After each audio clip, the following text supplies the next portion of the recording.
தேவயானியோட பொண்ணு தான் புடவையில அழகா, நானும் அழகுதான் அப்படின்னு சொல்லி போட்டியா போட்டோ வெளியிட்ட ஜோவிகா.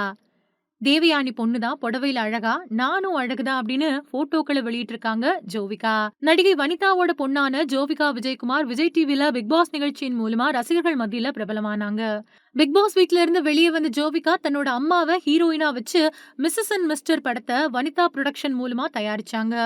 பிக் பாஸ் நிகழ்ச்சியின் மூலமா சம்பாதிச்ச பணத்துல மிஸ்ஸஸ் அண்ட் மிஸ்டர் படத்தை தயாரிச்சு இளம் வயசுலயே தயாரிப்பாளரா மாறினாங்க ஜோவிகா.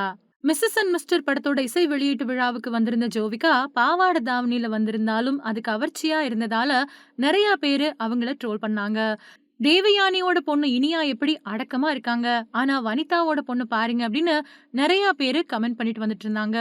இணையத்துல பரவி வரக்கூடிய இந்த கமெண்டால கடுப்பான வனிதா விஜயகுமார் பேட்டி ஒண்ணுல தேவயானியோட பொண்ண நல்லா வளர்த்திருக்காங்க, வனிதாவோட வளர்ப்பு சரியில்லை அப்படின்னு சொல்றாங்க. இப்படி கமெண்ட் பண்றவங்க வாழ்க்கையில முன்னேறவே மாட்டாங்க அப்படின்னு சொன்னாங்க. இப்போ ஜோவிகா தன்னோட இன்ஸ்டாகிராம் பக்கத்துல புடவையில இருக்கக்கூடிய அட்டகாசமான போட்டோவை வெளியிட்டிருக்காங்க. அந்த போட்டோவை பார்த்த ரசிகர்கள் தேவயானியோட பொண்ணுக்கு போட்டியா அப்படின்னு கருத்துக்களை பகிர்ந்துட்டு வராங்க. நடிகை ஜோவிகா 2 படத்துல ஹீரோயினா நடிக்க கமிட் ஆகி இருக்கிறதா வனிதா ஒரு பேட்டியில சொல்லியிருக்காங்க.